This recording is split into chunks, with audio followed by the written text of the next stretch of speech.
All right, welcome back. Welcome back to the report. This is the High Button. My name's Justin. Always welcomed by Dudes and Billy. Say hello, fellas. Stop.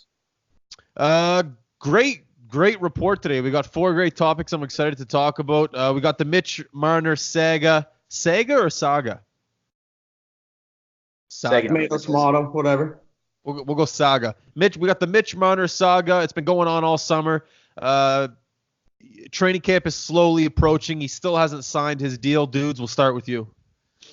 Of course, you're going to start with me, the Leafs fan in the group. That's bullshit. Obviously, with going through the whole Nylander nonsense last year and him coming back in like December and he was dog shit, and we've heard all that story too. The big thing for me is I think it's just going to, I wouldn't say ruin the NHL, but it's not going to help the NHL with all these players holding out to get all this crazy money. And I mean, when you think about it, what's he holding out to get the Matthews deal, which is like 11 million or some shit like that?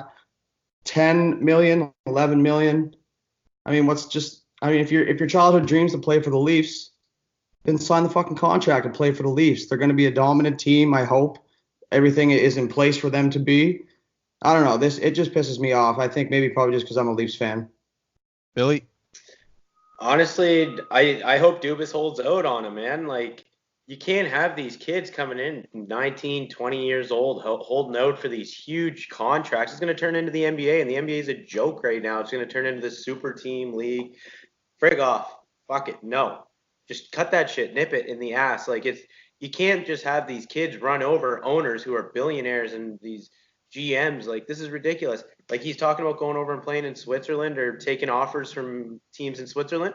Let him go. He'll make at the most $750,000 because they don't have a crazy budget over there. Let him do that for a year and then realize, oh shit, if I have $8 million on the table for the next 7 years, that's $50 million, dude. Fuck, sign it. Like, don't be an idiot. Don't be this ego. Like, it's coming out at the end. He's saying it's his agent. It's not his agent. You're the one that signs your name on the ticket at the end of the day. Sign it. Boom. Here's the way I see it. At the end of the day, if Mitch Marner doesn't sign with the Leafs, he's going to be playing in the NHL. That's a good life. All three of us can agree. You're in the NHL, you're making millions of dollars, correct? Correct. That's a great life. Here's my thought process on it. If I'm in Mitch Marner's shoes, one, what's the NHL about? At the end of the day, what are they about? They're about making fucking money. What are the Toronto Maple Leafs about? They're about making fucking money. So what should Mitch Marner be about right now? Sad to say, I know it's a great game. It's sports. It's passionate. The fans love it. But at the end of the day, it's a business. I kind of agree with Marner holding out for the money. I think he's a great player. I think that he is a little bit worth. I think he is worth the same amount as Matthews. I think the past 2 years he was leading goal scorer, even though I know Matthews had a couple injuries. And he might not be as marketable maybe as Matthews. I can see that being with Matthews and the fashion and things like that and the GQ. Nothing wrong with that. But if I were Marner, I would go to Switzerland for a bit. Let Toronto call their bluff. I think George Clooney lives in Switzerland, Lake Como there.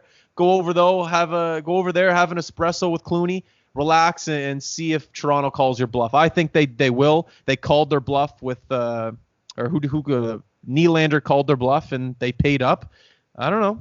I think it could happen, but that shit's crazy. Anyways, next. Oh, you got something, dudes? What do you got? Nylander was dog shit, and I don't think any of that shit worked out for him. I don't know. I'm not saying. I'm not saying it did work out for him, but Toronto, they gave in. Nylander is paid way too much money right now. But Toronto gave into it. They can't give in to everyone, though. They already have so many big-name guys that they need to sign. You can't sign all these guys for $10 million when the cap's only at whatever it is. You got to have 20 guys underneath that cap hit. That's why Malkin and Crosby do it to win cups. At the end of the day, everyone plays hockey to win the fucking Stanley Cup. I know you want to make money, but why do you play the game? When you're 10 years old, why do you play the game? You want to play in the NHL, you want to win the Stanley Cup. It's not about making millions. It's about winning that Stanley Cup. But that's all three of us are fans. All three of us aren't in the NHL. I understand, Billy. Like, he wants to win a cup. Of course he wants to win a cup, but his agent, he might be in Marner's ear saying, listen, it's about the Benjamins right now. I don't know. Anyways. White Trash Tyler, Netflix, Travis Scott movie. I'm not allowed to watch it yet. I got to wait to watch it with my girlfriend. I know I'm a sucker. Give me the chirps. But what can't this guy do? A guy from Dartmouth started out as a garbage man. That's how he got his nickname, White Trash Tyler, from right over the bridge there. Now he's in Hollywood making. I've read reviews on it. Apparently, it's incredible. I can't wait to watch it. But Billy, we'll start with you. You're from Dartmouth, aren't you? Yeah, from Dartmouth. Love seeing Dartmouth guys make their name for themselves. I mean, it just shows like you don't need to have a crazy background and have a father that did it and a mother that did it. You just got to have a passion and a drive, and it just shows that if you have that passion and drive, you can do anything. That now he's working with some of the biggest names in the business, and it's incredible to see. I love seeing Dartmouth kids put Dartmouth on the map because it doesn't happen often, and and I can't and I'm watching it tonight. Can't wait. Like, it's gonna be sick. Are you watching it with your girlfriend? Yeah, I am. So I can't chirp you there. Yeah. All right. All right, dudes. The garbage man thing interests me a lot. When I read up on it, he just did it because he wasn't making enough money freelancing, which I'm sure there's a ton of people in this world that have a similar story. The fact that he's from Dartmouth is kind of funny, that his name is White Trash Tyler and he's from Dartmouth with all the Dartmouth Halifax differences, I guess, if you will. I read that he got his name through he loved FUBU clothing, and he wanted his name to be something with FUBU. So he started collecting all these clothes, and then he was getting people to wear his clothes, and he would take pictures of them, like models. Yeah. And I guess someone who was around one of his shoots one day mentioned something about being white trash, and that's how he just kept his name White Trash. He was like, "Oh, my name is White Trash Tyler," and since then they went with it. Where'd you read that? That's cool. Yeah, I don't know. I just read it today. Zoning out for the day into the internet. Yeah. What else do you want me to say? What can't this guy do? The fact that he worked with Netflix and Travis Scott, who knows? Maybe movies could be in this guy's future. From the trailer, it looked extremely well directed. I don't know. The sky's the limit for this guy. I guess I can announce this. Tyler and I have been talking the past, I don't know, like 5 months, and the guy's busy as probably one of the busiest guys in Canada, living in the States doing what he's doing. But he said he'd come on the podcast, so we're just waiting for that to happen. So congrats to Tyler, and that's wicked. Josh Donaldson returning to Toronto. Is it fair to say a legend of the Blue Jays? Is that fair? Dudes, we'll start with you. You put me on the spot with the legend thing. Okay, here's how is it. Will his number be retired? No. I can't see it. They may come up with some sort of reason. They did have a couple successful years, but if you look back at the numbers they retired, they're numbers of guys that won World Series. Guys that won everything. I can't see. I'm not going to say he's probably a legend in some people's minds. He's a lot of everybody's favorite Blue Jay, which I guess makes him a legend somewhat, but he wasn't there long enough. There wasn't like the long legacy. Like, I can't see him retiring in Toronto or anything like that, but man, did he crush some fucking baseballs when he played there. He got a lot of fans on their feet. He got a lot of people to be fans, along with Jose Bautista. And I mean, what more Canadian way can you do than that kind of welcoming back from another team, So I think everybody that comes back to Toronto gets a similar welcome, unless you're A-Rod. And I was a big fan of it. As a Blue Jays fan, a sports fan, I was a little choked up by it, but I didn't cry or anything. You cried. But yeah, no, it was great. He's not a legend though, I don't think, in Toronto. All right, Billy. I thought it was worthy of a video tribute and all that, and I mean, he did bring a lot of great things to the Blue Jays organization. I mean, they were terrible until they went on that couple-year run, and he was right in the middle of it all. Like, he was the front and center. He was the big dog in town, and they rallied around him. And I mean, it was definitely well deserved. I feel like he felt that like there was some closure after that with the city because he wanted to stay. He said it openly. They just didn't want to pay him. So I mean, I feel like he had a sour taste in his mouth until he came back, and this was his first time back. And I mean, it was great for Blue Jays fans. Like, I was there at the start of July, and there's still more Donaldson jerseys than any other jersey in the stand that I seen. So I mean, he'll have his impact there, but to say he'll get his number retired, I don't think so. I mean, you look up there, it's like Roy Halladay and like Robbie Alomar and like guys that like dominated for like a decade and not just a couple seasons. And That's what it's going to come down to with that. Let me ask you this. Do you think that video tributes are given out too easily these days? In the NHL for sure. Yeah, okay. That's what I was going to say too. When who went back to Colorado there when he was with Ottawa? Duchesne went back to Colorado. He got a video tribute. The guy didn't do anything there. He was there for like 3 years, 5 years maybe.